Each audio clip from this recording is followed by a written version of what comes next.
듣기가 너무 어려워요. 국내파이셨기 때문에 나름의 꿀팁과 노하우가 있을 것 같거든요. 이수근 씨가 중국어를 하실 때 정말 말도 안 되는 중국어인데 중국어처럼 들리는 마법이 맞아요. 있잖아요. 그게 저는 리듬이라고 생각을 하는데 Fluent Forever이라는 책이 있어요. 그분이 접근하셨던 거는 음악의 영역입니다. 그 소리와 리듬에 집중을 하게 되는 겁니다. 음악적으로 영어를 이제 받아들이는 것이고요. 저희 어린이집에서 선생님이 아이가 영어로 말하는데 제가 못 알아듣는 것 같아요. 그래서 제가 네? 영어 못 하는데요? 이랬는데 저희 아이가 좋아하는 영상이 있는데 거기에 나오는 분이 이제 미국인 아저씨세요. 근데 이제 그분이 굉장히 오바스러운 말투를 많이 하는데 아이가 이제 그게 음악으로 아이에게 다가왔나 봅니다. 그래서 그거를 막 흥얼흥얼 거리는 거죠. 아이는 노래를 부르는 건데 그게 이제 영어처럼 들리더라고요. 저도 들어봤는데. 그러다 보니까 이제 선생님은 이 아이가 영어를 말하는 거예요. 네, 이제 본격적으로 이제 2부를 한번 이야기 진행해 보도록 하겠습니다. 네. 영어 학습이 사실 방법이 되게 많아요. 근데 아까 일부 잠깐 말씀해 주셨지만 뭐 통함기도 하셨고 또 복귀하시면서 내가 부족한 점도 채워보셨고 하셨는데 만약에 레벨로 좀 나눠볼게요. 초급 분들이 이제 조금 중급으로 넘어가기 위해서 어떻게 영어 학습을 하는 게 좀 좋을지 네. 개인적으로 추천하신 방법 한 가지 있을까요? 어쨌든 이제 초급에서 중급으로 넘어가기 위해서는 이제 학습의 방법과 또 이제 어떤 학습을 해야 되는지 컨텐츠로 나눠서 설명을 드릴게요. 네.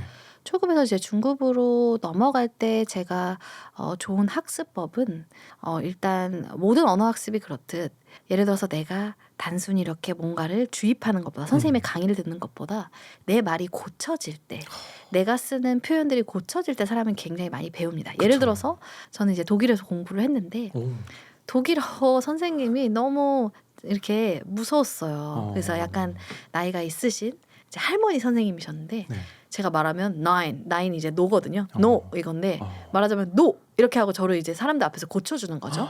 근데 이제 제가 말씀드렸듯이 전 내향인이잖아요. 그쵸, 상처받죠. 그게 이제 그 정수리 두피열? 그러니까 네. 너무 창피해서 화끈거려 정수리 두피열이 느껴질 정도로 매 수업 어. 때마다 그랬었는데 그 수업에서 배운 말들은 잊혀지지가 않아요. 원래 사람들이 이제 그 뜨끔했던 순간 때문에 또는 내가 잘못 쓰고 있던 말을 딱 교정받았을 때 그 뜨끔함이 정말 장기 기억으로 가는 경우가 많거든요. 맞아요. 왜냐하면 계속 곱씹다 보니까.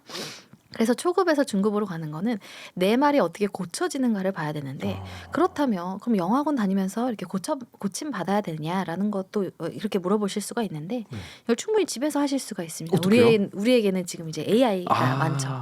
AI를 뭐 자세하게 설명드리기는 어렵지만 뭐 GPT나 뭐 제미나이나 여러분들 사용하시는 이제 많은 문장들을 이제 내가 쓰는 문장을 넣고 그거를 바꿔달라고 하게 되면 나의 언어가 아닌 전혀 다른 GPT의 그렇죠. 언어로 바뀌게 됩니다. 네. 그렇게 하는 GPT 학습법은 제가 추천하지 않고요. 네. 내 말에서 최소 수정을 하되 크리티컬한 에러만 수정해줘라고 하는 겁니다. 오. 그러면 크리티컬한 grammatical error들 혹은 정말 awkward한 expression들만 딱 고쳐서 GPT가 고쳐줍니다. 그러면 평소 내 버릇 그대로 왜냐하면 나에게 익숙한 그 버릇의 구조는 쉽게 고쳐지기가 어렵거든요. 어렵죠. 근데 거기서 refine 시키는 겁니다. 영어 학습은 그렇게 해야 돼요. 전혀 다른 거를 shifting하는 것도 물론 필요합니다. 인풋에 있어서는 그렇습니다. 질 좋은 거는 그대로 받아들이되 나의 언어 학습에서 refine 되는 과정들을 굉장히 촘촘하게 설계하는 게 중요한데 요즘에는 AI가 그걸 너무나 잘 도와주죠. 그쵸. 그래서 말씀드렸던 것처럼 최소 수정을 해줘라고 하든지 또는 좋은 컨텐츠를 내가 만약에 인풋을 늘리고 싶을 때 내가 갑자기 뭐 CNBC 뉴스를 보는데 내가 쓰는 언어도 아니고 그렇죠. 어렵죠. 너무 어려워라고 했을 때 요즘에 유튜브에 다 스크립트가 달리죠.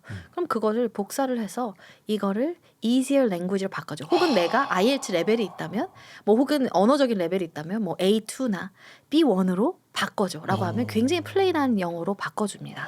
그랬을 때 내가 좋아하는 지식의 언어를 조금은 더 easier한 language로 내가 좀 더 접근하고 쉬운 language로 다가갈 때에 나는 언어를 배우는 게 아니라 정보를 언어로 습득하는 과정들이 되게 되면 엄청난 동기가 생기게 되는 것이죠. 그래서 그렇게 저는 학습법과 학습의 방향과 또 컨텐츠를 그렇게 제안을 드리고 싶고요. 네, 그렇습니다. 너무 명확해요. 너무 그 명확해요? 뭘로 공부할지 네. 그리고 어떻게 공부할지가 너무 명확하게 말씀 주셨고 네.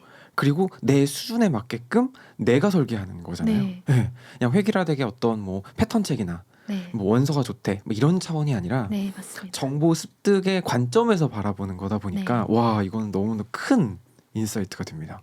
그럼 그렇게 좀 어느 정도 이제 임계치가 좀 쌓여야 말씀하신 대로 인풋이 좀 쌓이면 이제 아웃풋으로 나갈 수 있을 것 같은데 역시 마찬가지로 요즘에는 뭐 AI가 있다 보니까 뭐 티키타카 하는 건 그렇게 어렵지 않을 것 같고요. 그 중급에서 이제 고급 단계로 넘어가는 수준에서는 또 어떤 단계가 있을까? 네. 이게 좀 궁금하거든요.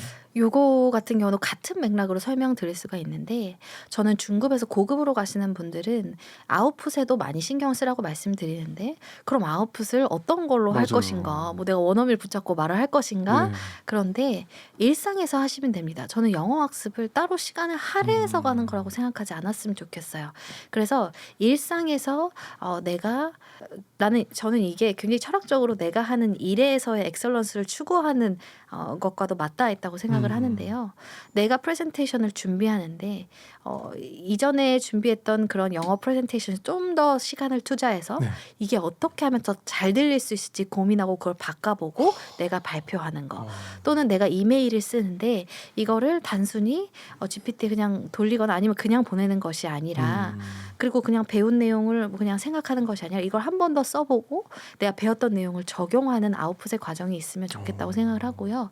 또는 하나는 아까 이제 다양한 인풋에 대해서 말씀을 드렸는데 질 좋은 문장의 인풋에 대해서 말씀을 드렸는데 내가 쓰는 어떤 용어나 또는 내가 접하는 매체를 그 컨텐츠를 다른 말의 형식으로 바꿔보는 연습도 좋습니다. 예를 들어서 내가 어떤 말을 썼는데 이거를 다른 톤으로 바꿔보는 겁니다. 블로그 톤으로 바꿔줘. 뭐 또는 뉴스 리포팅 톤으로 바꿔줘. 야. 또는 스트래티직 톤으로 바꿔줘. 뭐 이런 식으로 다양한 화자의 언어로 재해석해서 다양한 스타일들을 보는 것도 저는 굉장히 많이 추천을 드려요. 그래서 인풋은 아까 초급자랑도 동일합니다. 내가 레벨을 맞춰서 내가 만약에 중고급자라 그러면 또는 이제 비즈니스 영어를 배우고 싶다라고 하면 비즈니스 컨텐츠를 선정을 하세요. 마케팅이면 마케팅, 아니면 내가 스타트업 필드에 있다.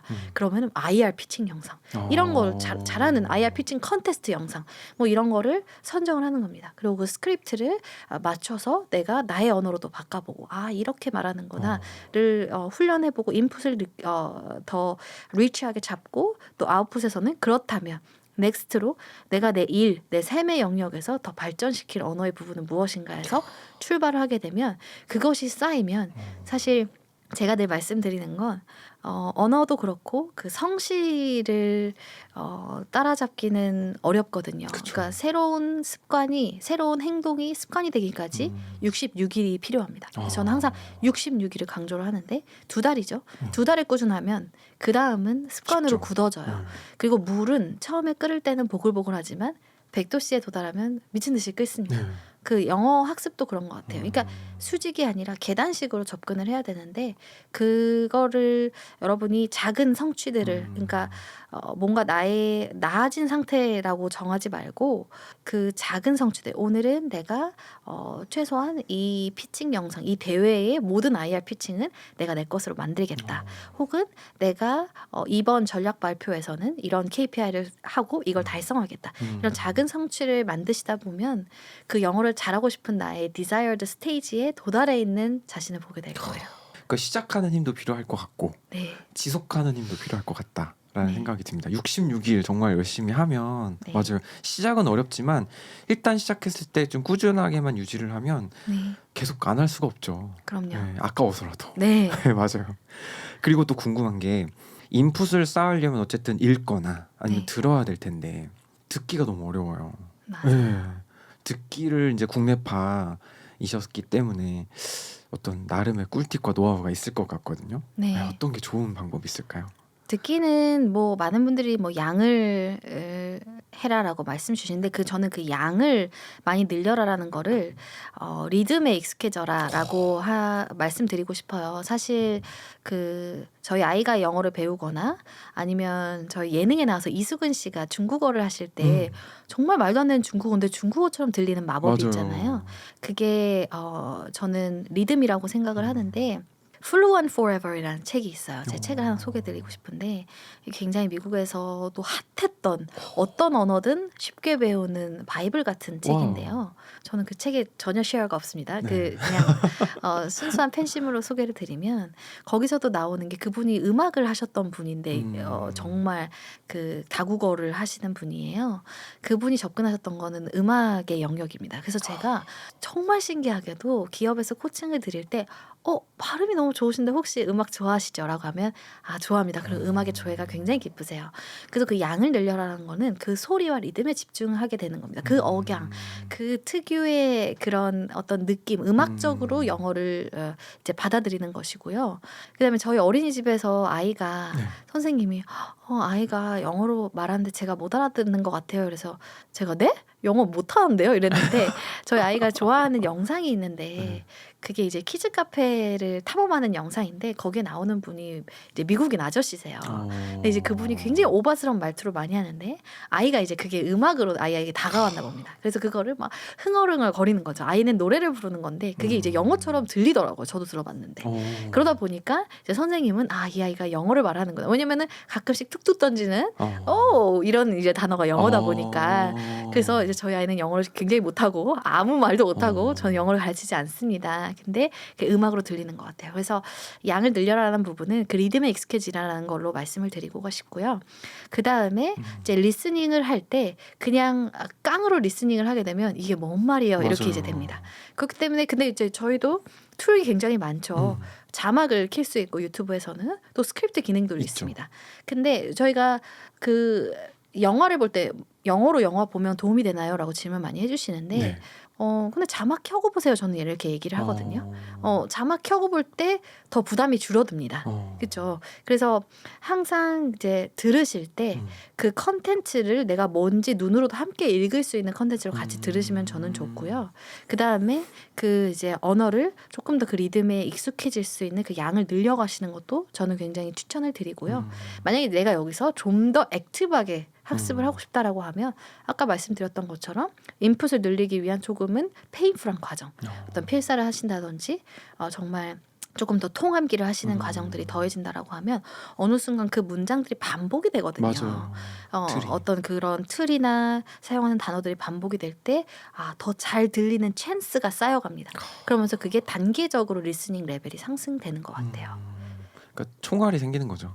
그렇죠. 네. 그리고 컨텐츠는 정말 아무거나 들으시지 마시고 나에게 관심이 가는 컨텐츠를 맞아요. 왜냐면 내가 만약에 컴퓨터 쥐기다 나는 막 이런 기술 관련한 걸 굉장히 좋아한다 막 IT 디바이스를 좋아한다 그런 분들은 IT 관련한 리뷰 영상을 보면 더 잘 들리죠. 패션 네. 블로거보다 더 잘 들리잖아요. 맞아요. 근데 내가 만약에 코덕이다, 막 코스메틱 덕후다 이런 분들은 외국에서 유명한 뷰티 유튜버들이 나오는 거를 이제 보세요. 그러면 그게 또 더 잘 들립니다. 맞아요. 그렇기 때문에 나에게 맞는 컨텐츠에서 시작하는 거 그리고 거기서 이제 압도적인 이제 인풋을 늘려나가는 거 거기서 이제 도움이 되는 툴로서 내가 조금 더 그 접근성을 높이기 위한 어떤 자막이나 다른 툴의 활용들 이제 그렇게 되거나 아니면 차라리 그게 힘들 것 같으면 그 스크립트를 미리 이제 GPT에서 요약해줘 쉬운 언어로 그래서 무슨 내용인지 알고 보는 거 그런 것도 추천을 드리죠. 그러니까 백그라운드가 있는 상태에서 보는 거랑 네. 무조건 영어를 듣기 위해서 막 보는 건 고통스럽죠. 네. 네. 그리고 또 이런 것도 있을 것 같아요. 내가 의미 없이 들어보는 연습을 저도 좀 해봤었는데 네. 와 이게 무슨 말인지 모르겠는데 이렇게 음악처럼은 들리는데 고통스럽더라고요. 네. 근데 확실히 그 의미 없이 듣는 거는 사실 좀 답답했던 네, 기억도 맞습니다. 있어요. 이제 중급자로 넘어가서 중급에서 고급으로 넘어가시는 분들 이분들의 경우는 되게 좀 이 영어에 대한 목마름이 좀 클 것 같아요. 네. 이분들이 주로 종종 주시는 질문들이 뭐가 있어요? 질문이 굉장히 많죠. 첫 번째는 그러니까 영어로 일을 하고 거기서 이제 갈증이 생긴다라는 분들은 자기 일에도 굉장히 욕심 많은 분들이 있죠. 많습니다. 네. 그리고 어쨌든 이제 일의 영역이 있기 때문에 내가 그 조직에서 조금 더 인정받고 조금 더 이제 많은 사람들에게 같이 일할 수 있는 어떤 리더의 포지션을 원한다든지 아니면 그쵸. 더 큰 성과를 원하는 분들이 많은데요. 그거와도 맞닿아 있는 것 같아요. 그래서 어떻게 하면 근데 그분들은 내가 영어를 못해서 그렇다라고 이제 말씀을 많이 하시는데 네.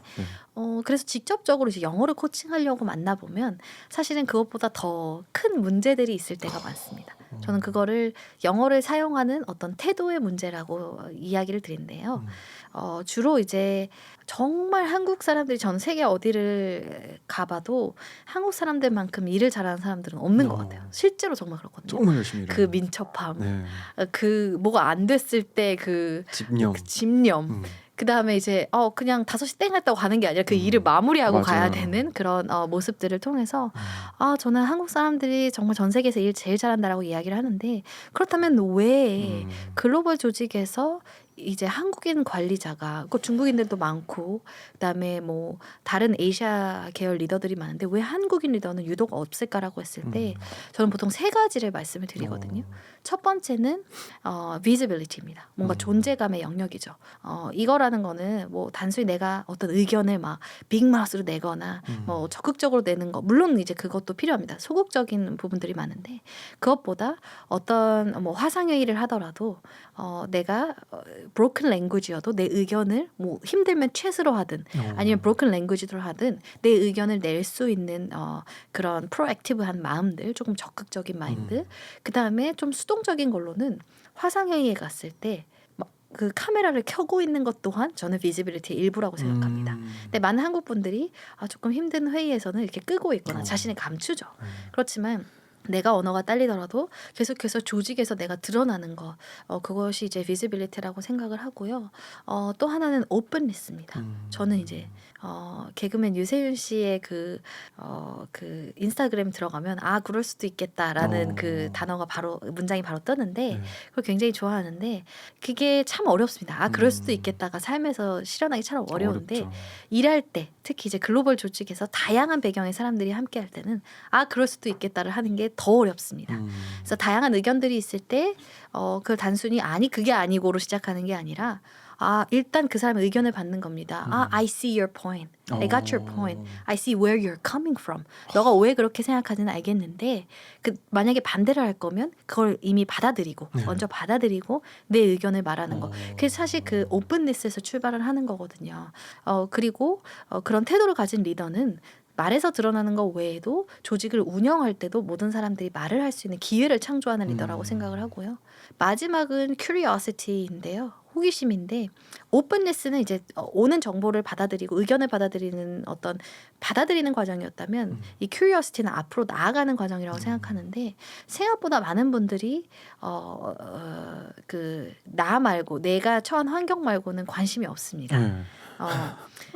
또는 그 관심의 방향도 내가 뭔가 목적을 얻기 위해서가 많습니다. 그렇기 때문에 그 미스매치가 발생하는데, 예를 들어서 최근에 있는 어떤 자동화의 툴이라든지 요즘에 유행하는 어떤 사회적인 트렌드라든지 컨텐츠라든지 이제 그런 거, 혹은 조직에서 새롭게 시도하는 접근의 방향이라든지 그런 거를 프로액티브하게 찾아내는 리더들이 많이는 없는 것 같아요. 주로 그분들이 하는 접근은 그래도 얘네들이랑 친해지고 싶은데 회식 시간에서 회식 시간 친해지고 싶은데 나의 목적을 위해서 요즘 이거 재밌다며, 뭐 김 부장 재밌다며, 이런 식의 curiosity지, 정말 내면에서 내가 이 사람을 이해하기 위해서 이런 것도 사용하고 있네, 얘는 이런 툴로 이걸 만들었네 라는 curiosity를 가지기에는 그건 저는 또 겸손의 마음이라고 생각을 하거든요. 그래서 이제 그 3가지의 태도가 언어에도 드러납니다. 그러다 보면 아까 이야기했듯 I see your point라는 수용의 과정들, 또는 뭐 예를 들어서 curiosity를 더하는 거, 왜 그렇게 생각했냐고 이제 물어보는 거, 또는 visibility를 설명할 때에 의견을 낼 때도 이야기하는 겁니다. In my perspective, 내 관점에서. 많은 분들이 이렇게 얘기해요. 소극적으로 I might be wrong. 틀릴 수 혹은 있겠지만 if I'm not mistaken 이러면서 이제 시작을 하는데, visibility를 높이는 거는 from my experience, from my perspective 이런 식으로 내 관점을 설명하고 내 이야기야 라고 해서 앞에 충분히 전제를 줄 수 있어요. 내 이야기 때문에 틀릴 수 있어. 그렇지만 틀릴 수 있어를 앞에 주게 되면 신뢰도나 비지빌리티가 확 떨어지는 것이죠. 그래서 그런 식으로 이제 언어와도 많이 관련이 있고, 또 presence를 높이고 오픈리스를 높이는 데 있어서도, curiosity를 높이는 데 있어서도 언어가 작용을 하는데, 예를 들어서 많은 한국 분들은 영어를 사용할 때 굉장히 single contributor, 그냥 조직에서 일하는 한 개개인으로, 기능인으로서의 말을 많이 사용합니다. 그래서 발표를 할 때도 데이터가 이렇고 데이터가 이렇고 데이터가 이렇습니다. That's it. 하고 끝냅니다. The graph increases, the graph decreases 하고 끝나요. 근데 presence를 드러내시는 분들, openness를 드러내고 curiosity를 드러내시는 분들은 이렇게 얘기합니다. 그 단순히 보여지는 현상 외에 자신의 해석을 붙이는 거예요. What this tells us. 이게 이야기하는 것은 이렇습니다. 제 해석이네요. 제 해석을 넣고 또는 자기의 의도에 맞게 이 데이터를 분석하는 겁니다. 그래서 이제 이런 것들이 더해지면 사실 단순히 영어를 사용하는 어떤 한 개개인을 넘어서서 정말 매니저로서 하이 레벨로 갈 수 있는 그런 패스가 더해지는 거라고 저는 생각해요. 그러니까 언어 그 이상이에요 지금 말씀하시는 게. 네. 이렇게 중급에서 고급으로 넘어가시는 분들은 아마 이거 들으시면 아마 머리 한 대 맞으시는 느낌이 들으실 것 같고 네. 엄청난 인사이트 받을 것 같고요. 특히나 이제 초급에서 중급으로 넘어가시는 분들은 약간 어렵다라고 생각이 드실 수도 있지만 네. 일단 단순히 너무 언어를 습득이나 그냥 딱 배워서 써먹고 요거 차원이 아니라 이 언어를 통해서 어떻게 소통하는지 또 그냥 내가 이 언어를 왜 배우는지 네. 요거를 조금 깨닫는 시간이 왔으면 좋겠어요. 조금 난이도가 있다고 할지라도. 네. 근데 사실 그 단순히 언어 배워서 소통하고 끝 이게 아니라 언어를 사용하는 이유와 목적과 이런 소통의 즐거움과 네. 또 나만의 존재를 드러내고 상대에 대한 얘기도 경청하고 네. 이런 부분까지 말씀 나누셔서 전 너무 흥미롭습니다. 감사합니다. 네. 그리고 이 영어를 하시는 분들이 또 원하시는 것들이 이 영어식 사고. 네, 정말 나 영어식 사고를 하고 싶어요. 영어로 생각해보고 싶어요라고 하시는데 사실 그게 되게 모호하기도 하고 어렵다고 느껴지거든요. 국내파 학습자로서 계속 이렇게 쌓아오시면서 지금은 또 비즈니스 코칭 영어로 하시는 관점에서 영어식 사고란 과연 뭘까? 또 이걸 어떻게 배울 수 있을까? 이게 좀 궁금합니다. 지금 영어를 구사하실 때 영어로 생각하시나요? 한국어 빼고? 그럴 때도 있고 아닐 때도 있는 것 같아요. 네. 영어로 생각하는 거는 어떤 한국어로 계산해서 논리를 계산한다기보다는 어떤 논리의 구조는 한국어로 잡혀 있지만 그게 이제 영어식의 그 논리의 구조대로 가는 거를 첫 번째로 말씀드리고 싶고요. 네. 이제 기본적인 그 정보의 뼈대는 한국어로 모국어를 사용하다 보니까 원어민이 아니다 보니까 정보는 한국어로 내가 생각하고 있대. 그 뼈대를 세우는 것을 이제 영어로 그다음에 그것이 발현되는 것을 영어에서 한국어 번역투가 아니라 영어에서 시작한다고 생각을 하면 되는데요. 예를 들어서 이제 영어의 경우 우리가 많이 하는 그런 것들 있잖아요. 뭐 네. 두 가지식으로 소통하는 거. 내가 클리어하게 정말 내 본론이 무엇인지 이야기하고 그것에 대한 뒤에 서포팅 디테일을 단순히 그냥 중원부원 이렇게 썰 풀듯이 한국어적으로 가는 것이 아니라 첫 번째, 두 번째, 세 번째로 signpost language를 사용해서 first what this tells us, second what's more, 그다음에 third 하면서 이제 설명한 signpost language를 더한다든지 이렇게 말의 클래리티를 전하는 것도 있고요. 또 하나는 이제 시각의 차이를 더하는 부분들도 있습니다. 예를 들어서 사실 영어식 사고라는 거는 더 많은 분들이 잘 풀어주셨을 것 같고 어떤 문장 구조나 문법적인 구조에 대해서 저는 어떤 그 말의 구조에 대해서 이야기했을 때 그 프레임의 차이인 것 같습니다. 그러니까 예를 들어서 아까 이야기했듯이 우리는 자신을 낮추는 겸손의 문화가 많다 보니까 그쵸.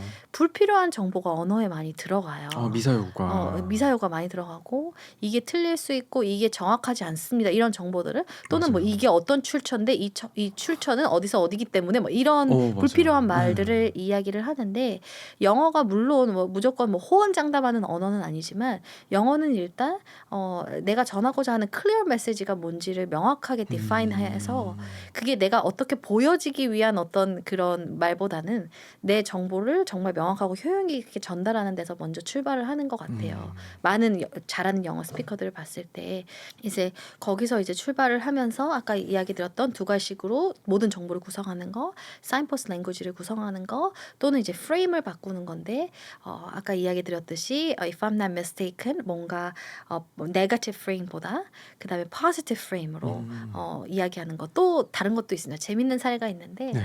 저는 이제 대한항공을 탈 때마다 굉장히 감동합니다. 불편한 건 없으십니까? 온도는 맞으십니까? 온도가 너무 춥진 않으십니까? 하는데 거기서도 이제 포착한 게 있어요. 우리는 굉장히 들으면 좋죠. 일상생활에서는 그 네거티브된 프레이밍이 나에게 굉장한 그런 안정을 줍니다. 그렇지만 내가 샤인해야 되는 현장에서는 예를 들어서 발표를 한다고 생각해 보세요. 많은 한국 분들이 약속이나 한 듯 하는 말들이 있습니다. My language is not good, my English is not good. 그래서 약간 개그의 소재로 사용하거나 아니면 점심 이후에 발표를 하실 때 꼭 이렇게 하세요. Since it's after lunchtime, you might be very sleepy, but 막 이러면서 이제 얘기를 합니다. But let me start. 뭐 이렇게 얘기를 해요. 맞아요. 근데 거기서 중요한 건 프레임의 차이입니다. 저는 항상 도전하는 게 이거예요. Since we are recharged, let's have a fresh start. 라고 이야기합니다. 우리가 이제 recharge 됐으니까 이제 fresh start 해보자. 정보는 동일합니다. 우리가 점심시간 이후에 새로운 세션을 시작한다가 우리의 정보죠. 그리고 나의 의도는 그렇습니다.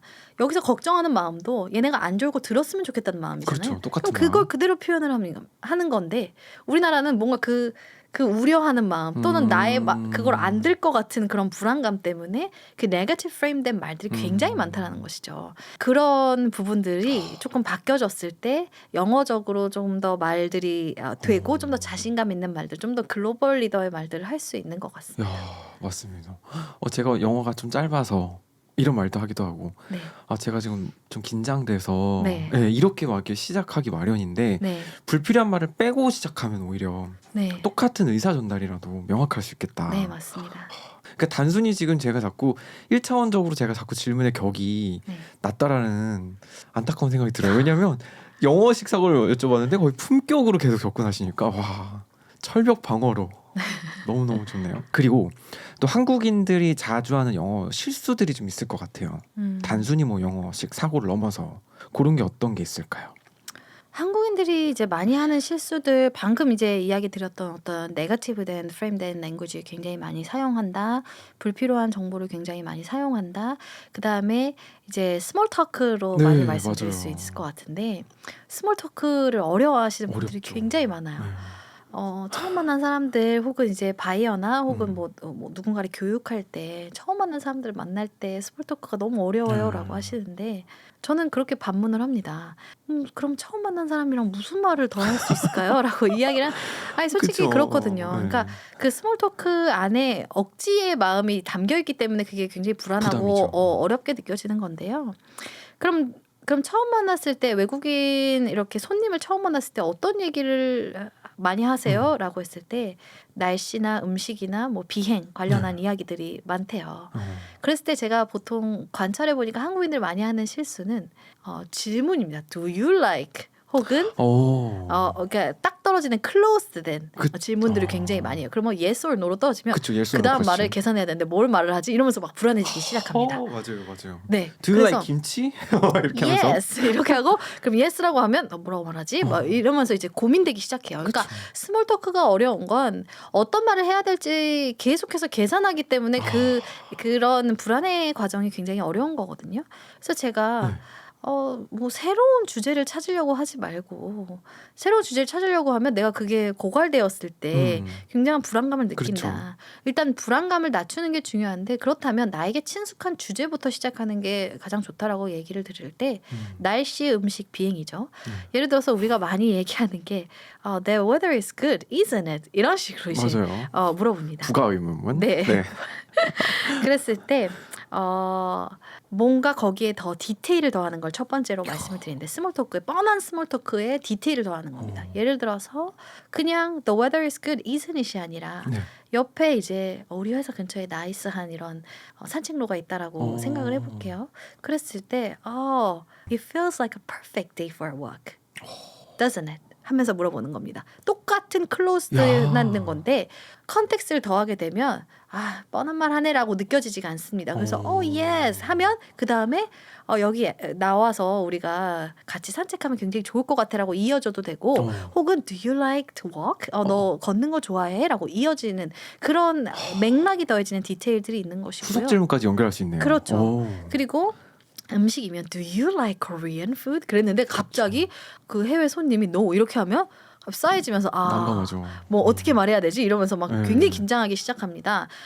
그랬을 때 여기도 또 디테일을 더할 수가 있죠. 그러니까 What's one dish you've tried that surprised you in a good or bad way? 그러니까 뭐 여기서 한국 음식 먹어봤어? 그럼 먹어봤으면 너한테 놀라웠던 거는 뭐야? 좋은 의미로 또는 bad한 의미로, 나쁜 의미로라고 물어볼 수가 있죠. 그 영어 질문 한 번만 더 천천히 좀 부탁드릴게요. 네, 알겠습니다. What's one dish you've tried that surprised you in a good or bad way? 질문 똑같은 질문을 한 끗 차이네요, 정말. 네. 그리고 뭐 만약에 많은 사람들이 있다라고 하면 everyone do you like Korean food? 그런데 사람들이 당연히 막 yes, no 이렇게 안 하죠. 물론 그런 에너제틱한 바이브를 가진 팀이라면 okay, that's lucky. 그렇지만 그러지 않아서 보통 그 쌓여지는 침묵을 견디고 okay, let me start 이렇게 어색한 오프닝이 돼버리는데 차라리 이거를 anyone brave enough to try spicy food? 이런 식으로 여기서 그 스파이시한 거를 거 한번 먹어볼 네. 도전해 볼 수 있는 사람 혹은 도전해 본 적 있는 사람 이렇게도 이제 물어볼 수가 있는 것이고요. 또 그러니까 do you like 불닭볶음면이 아니라 그렇죠. 네. 갑자기 이렇게 그냥 정말 뚝 떨어지는 질문 던졌을 때 yes or no 이렇게 이제 그 상대도 어색하거든요. 날 처음 보기 때문에. 근데 되게 배려하는 질문이네요. 어떻게 보면. 그렇죠. 그래서 네. 모든 것들이 제가 의도한 게 아니라 이 근간으로 흘러 들어가는데요. 이것도 이 속에서도 상대를 배려하는 마음들이 있습니다. 예를 들어서 그냥 단순히 내가 뭔가 정보를 bombarding, 그러니까 정보를 막 이렇게 던지는 것이 아니라요. 그러니까 내가 여기서 이 사람에게 충분한 룸을 주는 거예요. 한국 음식을 먹어봤는데 놀라웠다. In a good way or a bad way. 이럴 수 있다라는 걸 그렇죠. 전제에 두고 오픈하게. 물어보는 것이죠. 네. 그러니까 나를 위해서 후속 질문까지도 염두에뒀지만 네. 상대방도 배려해주는 질문들. 네, 맞습니다. 너무너무 재밌네요. 이야. 근데 공감이 많이 갑니다. 네. 그러니까 우리가 정말 질문할 때 그냥 한국 음식 좋아해? Yes or no 할 말이 없어요. 네. 이야, 그렇군요. 그리고 하나가 더 있습니다. 오.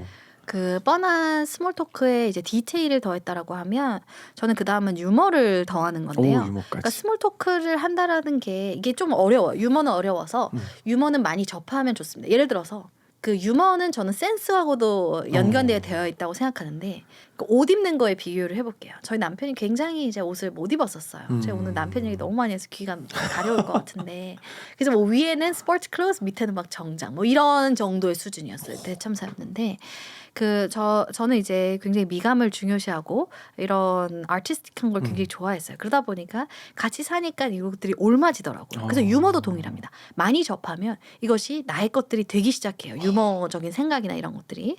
그랬을 때 스몰 토크는 어쨌든 얘와 나의 경계를 그 상대와 나의 경계를 허무는 과정이잖아요. 그렇기 때문에 그 경계를 허무는 것이 뭐가 있을까라고 했을 때 찾아낸 것이 유머입니다.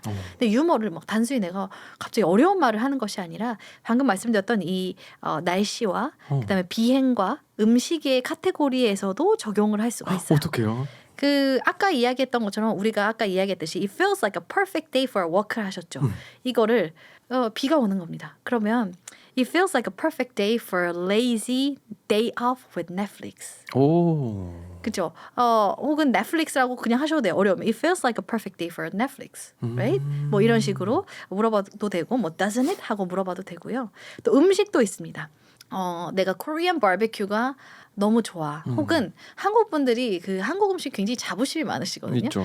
특별히 자부심이 많은 그 분야가 그 고깃집입니다.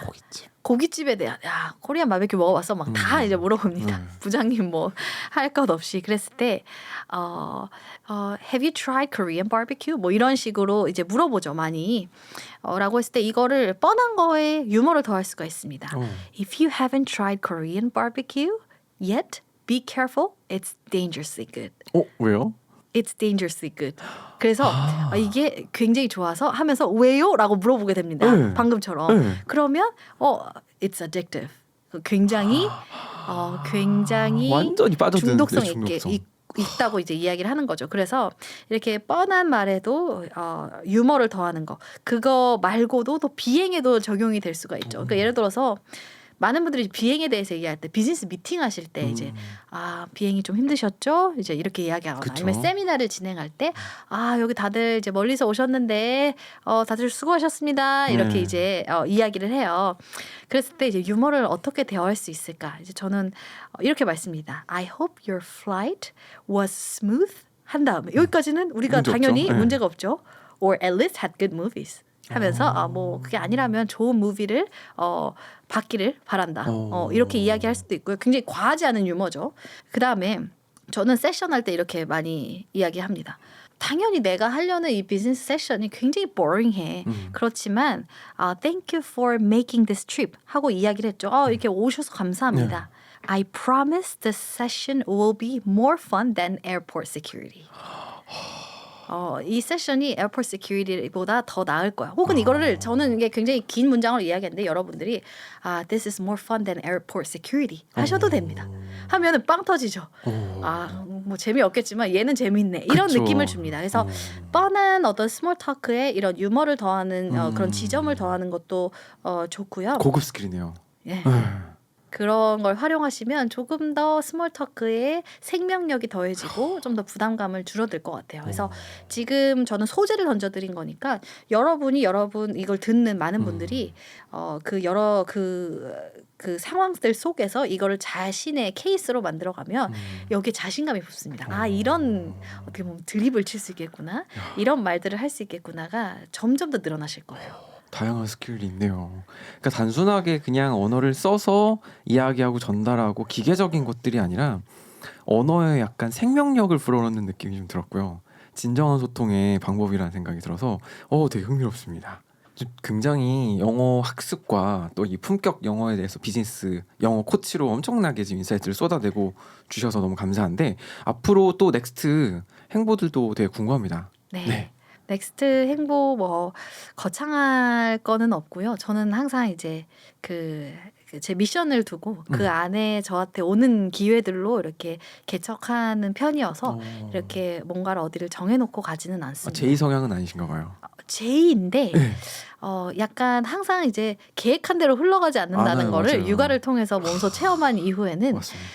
어느 정도 제가 가고 싶어하는 방향들은 세팅을 해놓고 그 가운데서 조금은 트라이 앤 에러 하는 게 많은데 저는 궁극적으로 하고 싶은 그 큰 이제 미션은 그러니까 많은 모든 사람들이 자기의 의견을 좀 더 정제된 언어로 잘 표현하고 거기에 그치지 않고 그게 포용될 수 있는 문화를 만드는 건데 그 포용이란 이제 리스닝의 영역도 포함하지만 그거를 수용하는 마음, 그렇죠? 그다음에 그걸 관용하는 마음까지 이어진다라고 생각을 해요.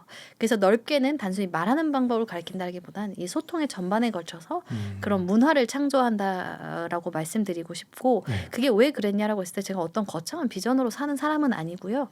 저의 상처 때문에 그런데요. 저는 이게 조금 예민했기 때문에 사람의 말에도 많이 상처를 받지만 저 스스로도 많이 상처를 받았던 게 그게 뭐 어떤 마음의 상처라기보다는 나에 대한 이게 예민하게 뭔가 실수들을 많이 포착하고 그러다 보니까 제가 하는 말들 속, 제가 했던 행동들 속 또는 제가 했던 발표들 중에서도 못했던 그런 기업들을 곱씹으면서 받았던 상처들이 있었어요. 근데 그거를 예전에는 상처라고 생각을 했는데 나중에는 그것이 더 좋은 자양분이 되더라고요. 내가 앞으로 나아가는 데 있어서. 그래서 그 데이터들을 내가 봤던 그 상처의 데이터들을 컨텐츠로 풀어가고 싶었고 또는 또 그것도 있습니다. 사실 소통이라는 거 그 과정을 통해서 얻었던 거는 말이라는 건 나만 잘해서 되는 것이 아니라 그렇죠. 모두가 잘해야 그런 문화가 창조되고 그 상처가 없다라고 생각을 했기 때문에 모든 사람이 자기의 논리나 어떤 이념이나 모든 것이 다를 수 있지만 배경에 다른 것일 수 있지만 그런 아이디어를 자유롭게 소통하고 또 그것이 용인되고 포용되고 들어져서 새로운 것들을 많이 창출할 수 있는 창조할 수 있는 그런 문화를 만들고 싶고요. 네. 그렇지만 이걸 듣는 분들이 더 궁금하실 정말 그 다음 행보는 저는 이제 2월에 책이 나와요. 어떤 2월에. 책인가요? 궁금합니다. 이제 표현집이라기보다는 네. 아까 말씀드렸던 것처럼 이런 품격 영어를 어떻게 하면 더 잘 쓸 수 있을지 그 마인셋을 훈련하고 그 사고의 구조를 훈련하고 그 맥락을 이해할 수 있는 에세이형 책인데요. 네. 에세이란 막 어떤 거창한 이야기를 담는 것이 아니라 제가 지금 말씀드렸던 그 좌충우돌된 그 상처의 현장들 에피소드. 그죠. 아까 그 피자집처럼 그런 다양한 에피소드를 통해서 왜 이런 일들이 발생하며 어떤 표현들 사용할 수 있을지 그걸 영어로 훈련하는 책이고요. 또 이제 제가 최근에 이제 히즈그라피 스튜디오라는 스튜디오를 창업을 하게 됐어요. 그래서 그 이제 스튜디오를 창업을 했던 것도 사실 뭐 제가 스튜디오를 창업해야겠다라고 생각을 한 게 아니라 이 품격 영어가 전해지면서 제게 하나 이제 좀 도전이 되고 마음의 꿈으로 됐던 게 이 한국 사람들이 생각하는 이런 배려나 정의 정서들이 영어에도 드러난다면 참 좋은 마음들이 영어로도 전해지겠구나라는 생각을 했거든요. 그러면서 저의 어디언스가 우연한 기회로 한국 분들뿐만 아니라 해외로도 확장이 되게 됐어요. 그러면서 이제 전 세계의 트레이너들을 교육을 하게 됐고 그 기회를 발판으로 또 뻗어나가게 됐는데 그러다 보니까 이제 명확한 프레임워크와 툴들을 이제 만들고 또 제공하는 어떤 스튜디오나 회사의 형태가 갖춰지게 됐거든요. 그래서 이제 다양한 프로그램들을 이제 개발하고 또 이제 교육하는 그런 회사가 설립이 되게 됐고요. 또 이제 거기서 지금 하고자 하는 것은 단순히 이제 어른들뿐만 아니라 이제 아이들의 경우에도 이 다양한 의견들을 서로 공유하고 포용할 수 있는 그 태도를 훈련하는 이제 프로그램들을 계속해서 개발을 하고 있습니다. 그래서 그렇게 진행이 되고 있고 강의는 네. 강의는 뭐 계속 이제 기업 강의나 이런 것들 진행을 하고 있고 최근에 이제 파고다랑 협업을 해서 이제 재무 쪽 이제 이런 숫자를 다루는 영어들이 굉장히 어렵고 어려워요. 비즈니스 이런 데이터를 다루는 영어들이 굉장히 어려운데 그런 니즈를 가지신 분들을 타겟한 이제 강의가 어제 바로 이제 이 방송일 기점으로 어제 이제 방송일이 아니죠. 이 녹화일 기점으로 어제 출시가 됐고 이제 기대하고 있습니다. 다양한 행보를 보여주시고 계시는 우리 로라쌤, 기대가 많이 됩니다.